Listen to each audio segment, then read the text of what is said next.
Hello everyone, welcome to Disha classes. और मुझे उम्मीद है कि मेरी वीडियोस आपको किसी ना किसी एग्ज़ाम को प्रिपेयर करने में ज़रूर हेल्पफुल होंगी।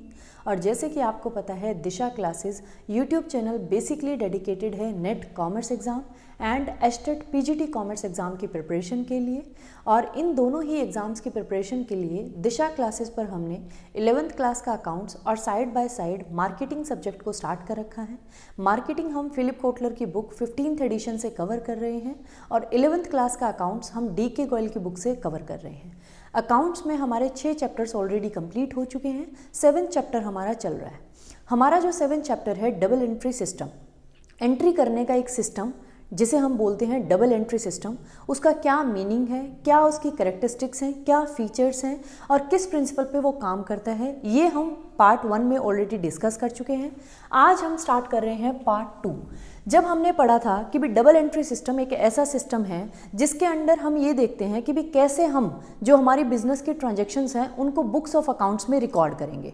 क्लियर? तो जब हमने देखा था कि वो 2 अकाउंट्स को इफेक्ट करेगा और उन दोनों ही अकाउंट्स को जिसको उसने इफेक्ट किया है ट्रांजैक्शन ने, उनको हम बुक्स में रिकॉर्ड करते हैं। लेकिन हमें कैसे पता चलेगा कि भी किसको हमें डेबिट करना है, किस अकाउंट को? जो 2 अकाउंट्स इफेक्ट हुए हैं किसी भी ट्रांजैक्शन की वजह से, उसमें से हमें कैसे पता चलेगा कि किस अकाउंट को हमें डेबिट करना है, किस अकाउंट को हमें क्रेडिट करना है? तो उसके लिए हमने देखा था कि भी कुछ रूल्स हैं डबल एंट्री सिस्टम के। तो जब आप डबल एंट्री सिस्टम को पढ़ते हैं तो हर एक अकाउंट पे अलग अलग रूल्स अप्लाई होते हैं। तो उससे पहले हमें ज़रूरी है कि भी हमें ये बताओ कितने टाइप्स के अकाउंट हैं। तो आज हम पहले डिस्कस करेंगे क्लासिफिकेशन ऑफ अकाउंट्स को, अकाउंट्स कितने टाइप के हैं, टाइप्स को, और हर एक टाइप के लिए कौन सा रूल फॉलो किया जाता है जब हम डबल एंट्री सिस्टम को पढ़ते हैं, या जब आप डबल एंट्री सिस्टम के अकॉर्डिंग बुक्स में एंट्री करते हैं ट्रांजैक्शंस की।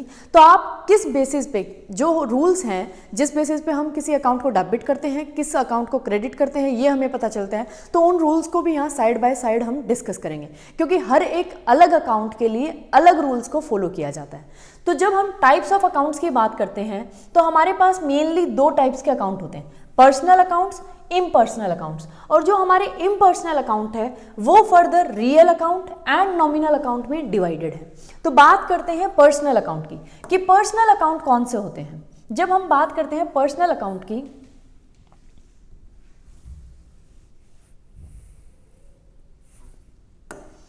पर्सनल अकाउंट का मतलब है the accounts which relate to an individual, जो किसी इंडिविजुअल से रिलेटेड है, किसी फर्म से रिलेटेड है, किसी कंपनी से रिलेटेड है, और an institution are called personal accounts.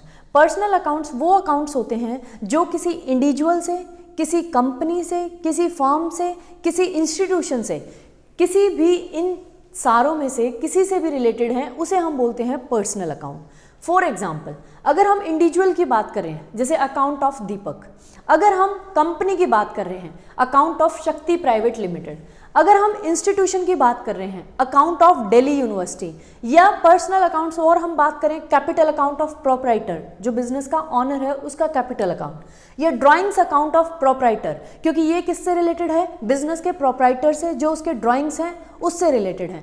तो ये सारे जो अकाउंट्स हमने देखे हैं अभी एग्जाम्पल के तौर पे, ये सब एग्जाम्पल हैं पर्सनल अकाउंट्स के। तो पर्सनल अकाउंट में अगर हम सिंपल बात करें, वो अकाउंट्स जो किसी इंडिविजुअल के हैं, किसी फर्म के हैं, किसी कंपनी के हैं, किसी इंस्टीट्यूशन के हैं, उन्हें हम बोलते हैं पर्सनल अकाउंट्स। फिर हम बात करते हैं कि पर्सनल जितने भी अकाउंट्स होंगे उन पे डबल एंट्री सिस्टम का कौन सा रूल अप्लाई होगा। जब हम रूल की बात करते हैं तो हम साइड बाय साइड रूल्स को भी यही डिस्कस करेंगे और टाइप्स ऑफ अकाउंट्स को भी डिस्कस करेंगे कि भी इतने टाइप्स के अकाउंट होते हैं और उन टाइप्स ऑफ अकाउंट्स पे कौन सा रूल किस अकाउंट पे अप्लाई होगा। क्लियर? तो जब हमने पर्सनल अकाउंट्स की बात करी तो पर्सनल अकाउंट्स पे जो रूल अप्लाई होगा वो है debit the receiver, credit the giver. जो रिसीवर है आपको उसे डेबिट करना है, जो गिवर है उसे आपको क्रेडिट करना है। एग्जाम्पल देखते हैं, पेड 10,000 टू पायल, हमने पायल को 10,000 पे किए, तो यहां जो पायल है वो क्या है, रिसीवर। पायल ने रिसीव करे हैं क्योंकि हमने कैश उसको पे किया है। तो जो रिसीवर है उसके लिए हमने पढ़ा था debit the receiver, credit the giver. तो हमें गिवर का तो यहाँ पता नहीं है, मतलब बिजनेस नहीं पे किया तो बिजनेस की तरफ से कैश गया। तो यहाँ जो इस ट्रांजैक्शन से 2 अकाउंट्स इफेक्ट हुए हैं वो एक पायल का अकाउंट है, एक कैश अकाउंट है, और पर्सनल अकाउंट है पायल का। तो हमने पायल के लिए जो पर्सनल अकाउंट है उसके लिए पढ़ा था डेबिट द रिसीवर। तो हम पायल अकाउंट को डेबिट कर देंगे और कैश अकाउंट को क्रेडिट कर देंगे, क्योंकि हमें जब पता है दो अकाउंट्स हैं और ये दो अकाउंट्स उससे इफेक्ट हो रहे हैं और उसमें से हमें ये पता है कि भी एक अकाउंट पर्सनल अकाउंट है और पर्सनल के लिए हमें रूल का पता है कि debit the receiver credit the giver. तो हम जब डेबिट कर देंगे रिसीवर को तो ऑब्वियसली जो सेकंड अकाउंट इफेक्टेड हुआ है कैश अकाउंट, वो क्या हो जाएगा, क्रेडिट। क्लियर।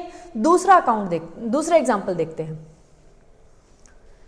रिसीव्ड 2000 फ्रॉम सीमा, आपको सीमा से 2000 रिसीव हुए हैं। तो सीमा यहां क्या है, गिवर, आपको गिवर का पता है। तो अभी हमने पढ़ा था सीमा का अकाउंट पर्सनल अकाउंट है क्योंकि इंडिविजुअल का अकाउंट है, और पर्सनल अकाउंट के लिए रूल्स कौन से थे, debit the receiver credit the giver. तो सीमा गिवर है तो इसको हमें क्रेडिट करना है, तो सीमा को हम क्रेडिट कर देंगे और कैश हमारे पास आया है जो सेकंड अकाउंट है वो ऑटोमेटिकली क्या हो जाएगा, डेबिट। तो यहां से हमने देख लिया कि पर्सनल अकाउंट जो भी होंगे इंडिविजुअल से रिलेटेड, किसी फर्म से रिलेटेड, किसी कंपनी से रिलेटेड, किसी इंस्टीट्यूशन से रिलेटेड, उनके लिए जो रूल अप्लाई होगा वो है debit the receiver credit the giver. और उसके हमने दो एग्जांपल भी देख लिए। फिर हम आते हैं ऑब्जेक्टिव पे कि आप जब पर्सनल अकाउंट्स को बनाते हैं तो आपका ऑब्जेक्टिव क्या होता है। हमारा ऑब्जेक्टिव होता है to know how much amount a personal account owns to the business and how much amount business owns to a personal account, कि भी कितना अमाउंट एक पर्सनल अकाउंट से बिजनेस को लेना है या फिर कितना अमाउंट बिजनेस ने एक पर्सनल अकाउंट का ले रखा है उधार पे और उसे देना है। तो इन दोनों ही चीज़ों को जानने के लिए हम पर्सनल अकाउंट्स को बनाते हैं, उनकी एंट्रीज करते हैं। ये था हमारा ऑब्जेक्टिव। क्लियर। अब जब हमने बात करी कि भी जो पर्सनल अकाउंट है वो हमारे इंडिविजुअल से, फर्म से, कंपनी से, इंस्टीट्यूशन से, इनसे रिलेटेड है, तो अब हमने उनको फर्दर डिवाइड कर दिया पर्सनल अकाउंट्स को। पर्सनल अकाउंट्स को जब हमने डिवाइड किया तो पहला है natural personal accounts. Natural personal accounts वो अकाउंट्स होंगे जो किसी इंडिविजुअल से रिलेटेड हैं, जो किसी ह्यूमन बीइंग से रिलेटेड हैं, जो आज के टाइम पे इस अर्थ पे एग्जिस्ट करते हैं। क्लियर। ये ह्यूमन बीइंग से रिलेटेड होते हैं, इन्हें हम बोलते हैं नेचुरल पर्सनल अकाउंट्स। फिर हमने बात करी थी पर्सनल अकाउंट्स में हम इंक्लूड करते हैं फर्म्स के अकाउंट्स को भी, कंपनी के अकाउंट्स को भी, इंस्टीट्यूशंस के अकाउंट को भी। तो वो कैसे हैं, आर्टिफिशियल पर्सनल अकाउंट, क्योंकि वो किसी ह्यूमन बीइंग से रिलेटेड नहीं है, लेकिन ऐसे अकाउंट्स हैं जो आर्टिफिशियली क्रिएट किए गए हैं।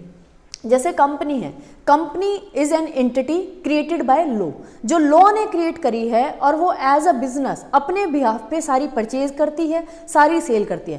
क्योंकि जब भी आप कंपनी से कुछ भी परचेज करते हैं या सेल करते हैं कंपनी को, तो जो भी ट्रांजेक्शन्स होंगी वो कंपनी के नाम पे होती है। कंपनी को एक एंटिटी समझा जाता है, उसके मैनेजर के नाम पे तो नहीं होती। तो इसलिए वो नेचुरल ह्यूमन बीइंग तो नहीं है, लेकिन आर्टिफिशियल पर्सनल अकाउंट जरूर है। मतलब एक आर्टिफिशियल एंटिटी है जिसके बिहाफ पे हम डील करते हैं, उसके नाम पे हम डील करते हैं। इसलिए उन अकाउंट्स को जो पर्सनल अकाउंट्स हैं, जैसे फर्म्स के, कंपनी के, इंस्टीट्यूशन के, वो हमारे आ जाते हैं आर्टिफिशियल पर्सनल अकाउंट्स में। फिर हमारा थर्ड है representative personal account. Representative personal account उन अकाउंट्स को रिप्रेजेंट करता है जब कोई अकाउंट किसी एक पर्सन को या किसी एक ग्रुप ऑफ पर्सन्स को रिप्रेजेंट करता है, तो उन पर्सनल अकाउंट्स को हम बोलते हैं रिप्रेजेंटेटिव पर्सनल अकाउंट। एग्जांपल लेते हैं, मान लो एक एम्प्लॉय है मोहन, उसकी आपने सैलरी नहीं दी 2 महीने की। क्लियर। तो अब आप ये तो नहीं लिखेंगे कि भी मोहन की सैलरी आउटस्टैंडिंग है, आप क्या लिखेंगे, हम लिखेंगे सैलरी आउटस्टैंडिंग। तो ये जो सैलरी आउटस्टैंडिंग अकाउंट है ये मोहन को रिप्रेजेंट कर रहा है, क्योंकि हम उसका इंडिविजुअल का नाम नहीं लिख रहे कि हमने उसकी सैलरी देनी थी, वैसे तो मोहन के हमने कोई पैसे नहीं देने थे। सैलरी आउटस्टैंडिंग, तो जो ये अकाउंट है ये किसी पर्सन को रिप्रेजेंट कर रहा है, इसलिए इसको भी हमने किस में डाला है, पर्सनल अकाउंट्स में, रिप्रेजेंटेटिव पर्सनल अकाउंट के अंडर।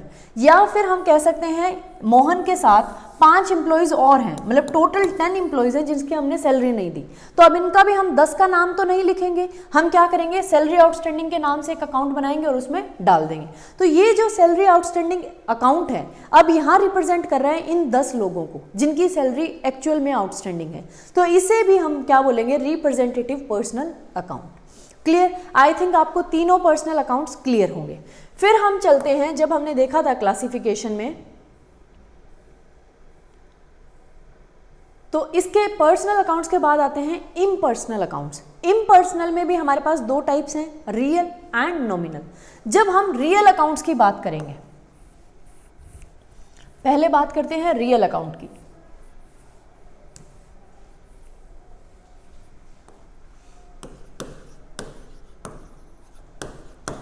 रियल अकाउंट कौन से अकाउंट्स होंगे? Accounts which are related to things which are related to things whose value can be measured in terms of money.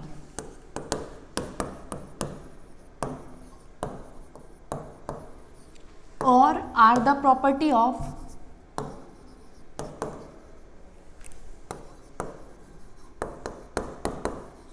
Business. Real account का मतलब है उन सारी चीज़ों के अकाउंट्स जिनकी वैल्यू मनी की टर्म्स में मेजर की जा सकती है, या वो चीज़ें जो बिजनेस की प्रॉपर्टी हैं, उन अकाउंट्स को हम डालते हैं रियल अकाउंट के अंडर। जैसे for example furniture account. Furniture क्या है? ऐसी थिंग जिसकी वैल्यू हम मनी की टर्म्स में मेजर कर सकते हैं और वो बिजनेस की क्या है? प्रॉपर्टी है। मशीनरी अकाउंट, बिल्डिंग अकाउंट, तो इन सारी चीज़ों को हम डाल देते हैं रियल अकाउंट में। क्लियर? अगर हम रियल अकाउंट्स को भी फर्दर डिवाइड करें तो इसको भी हम दो पार्ट्स में डिवाइड कर सकते हैं। एक है हमारा टेंजिबल रियल अकाउंट, एक है intangible real account. Tangible real account का मतलब है वो सारी चीज़ें जिसको हम टच कर सकते हैं, देख सकते हैं और टेस्ट कर सकते हैं या फील कर सकते हैं। जैसे हमारी बिल्डिंग, ये एक ऐसी प्रॉपर्टी है जो बिजनेस की प्रॉपर्टी भी है और जिसे आप टच भी कर सकते हैं, देख भी सकते हैं। फर्नीचर, मशीनरी, लेकिन ऐसी प्रॉपर्टी बिजनेस की जिनकी वैल्यू आप मनी की टर्म्स में मेजर कर सकते हैं लेकिन आप उनको देख नहीं सकते, आप उनको टच नहीं कर सकते। जैसे हो गया गुडविल, जैसे हो गया पेटेंट, तो ये चीज़ें हमारी आ जाएंगी इनटेंजिबल रियल अकाउंट्स में। क्लियर? रियल अकाउंट को भी हमने पर्सनल अकाउंट की तरह फर्दर डिवाइड कर दिया। जैसे पर्सनल अकाउंट हमारा 3 टाइप्स में डिवाइड हुआ था, natural personal account, representative personal account, artificial personal account. ऐसे ही हमारा रियल अकाउंट भी फर्दर 2 टाइप्स में डिवाइड हो गया, tangible real account, intangible real account. अब हम इनके लिए रूल पढ़ लेते हैं। रूल दोनों के लिए सेम रहेगा, बेशक वो टेंजिबल रियल अकाउंट हो या इनटेंजिबल रियल अकाउंट हो। रूल की अगर हम बात करें, debit what comes in,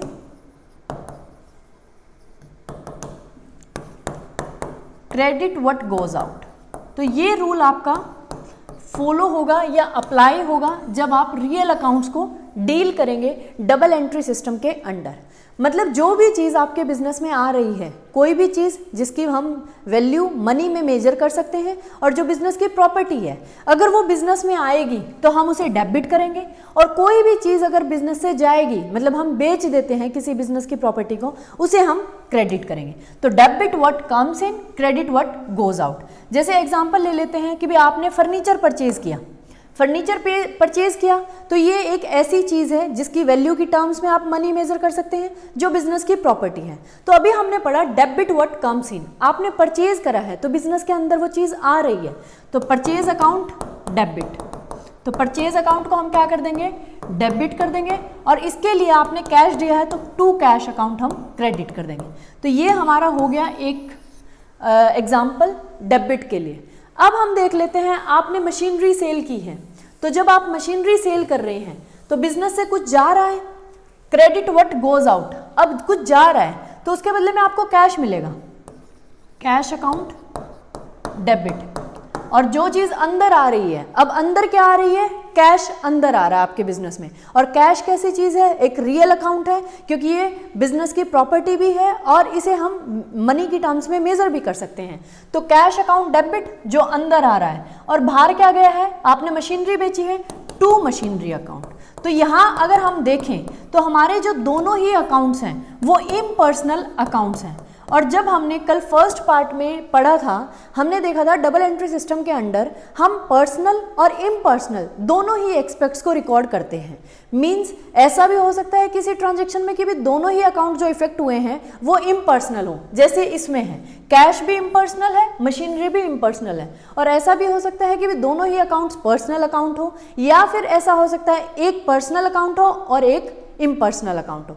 clear? जैसे हम बात करें कि आपने उधार पे मशीनरी बेची होती, जिसको हमने बेची है, अब जो रिसीवर है बेनिफिट का, क्रेडिट हम कहते हैं डेबिट द रिसीवर। तो यहाँ मान लो हमने सुरेश को मशीनरी बेची है, तो सुरेश अकाउंट क्या कर देते? डेबिट, क्योंकि उसने पैसे तो दिए नहीं, बिजनेस में कुछ आया तो है नहीं, तो Suresh account debit to machinery. लेकिन मशीनरी बाहर गई है तो क्रेडिट व्हाट गोज आउट। तो इसमें जो हमारे दो अकाउंट्स हैं, एक पर्सनल अकाउंट है, एक इम्पर्सनल है। तो यहाँ से हमारी जो थर्ड करेक्टरिस्टिक थी वो भी आपको क्लियर हो गई हो कि हम जब रिकॉर्ड करते हैं तो ज़रूरी नहीं है कि भी उसमें दोनों अकाउंट्स पर्सनल हो या दोनों ही इम्पर्सनल हो। इम्पर्सनल भी हो सकते हैं दोनों, पर्सनल भी हो सकते हैं, या ऐसा हो सकता है कि भी एक पर्सनल हो और एक इम्पर्सनल हो। ये था हमारा सेकेंड। उसके बाद जब हम थर्ड टाइप की बात करते हैं अकाउंट्स में, थर्ड हमारा जो इम्पर्सनल कैटेगरी में आता है वो है नॉमिनल अकाउंट। नॉमिनल अकाउंट का मतलब है अकाउंट, जितने भी अकाउंट्स हमारे एक्सपेंसेस और इनकम से रिलेटेड हैं उनको हम बोलते हैं nominal accounts. Accounts related to all expenses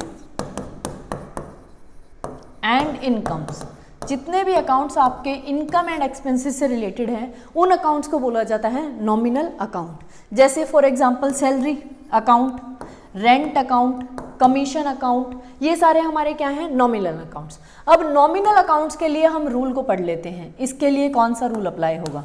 अगर हम नॉमिनल के लिए रूल को पढ़ें तो इनके लिए है debit all the expenses, credit all the incomes. आपको जितने भी एक्सपेंसेस हैं उनको डेबिट करना है, जितने भी इनकम्स हैं उनको क्रेडिट करना है। जैसे मान लेते हैं आपने सैलरी पे की, तो सैलरी क्या है आपके लिए? एक्सपेंस, तो सैलरी को क्या करेंगे? डेबिट।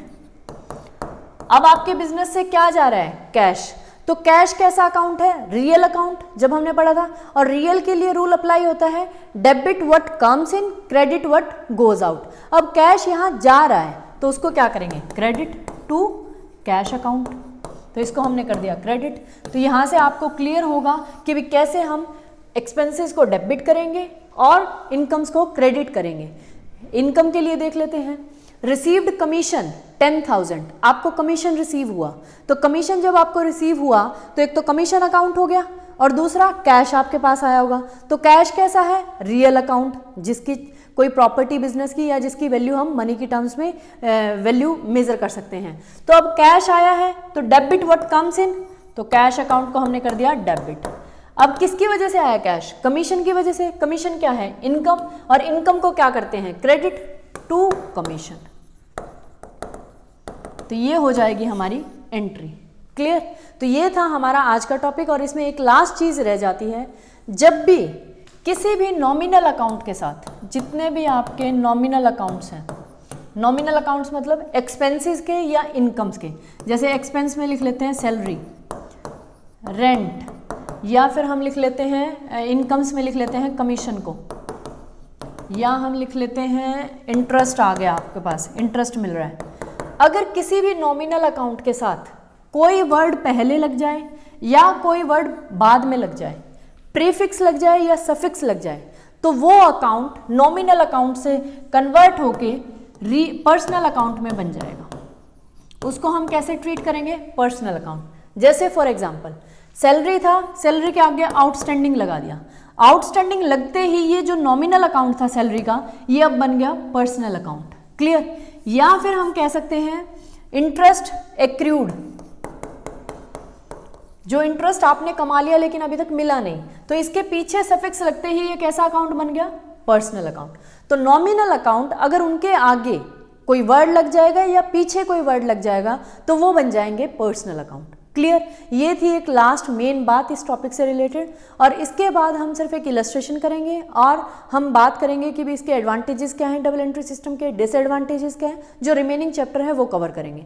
आई थिंक आज आपको क्लियर हो गया होगा। सिर्फ सिंपल सी चीज़ें हैं कि भी 3 टाइप्स के हमारे अकाउंट्स हैं, पर्सनल है,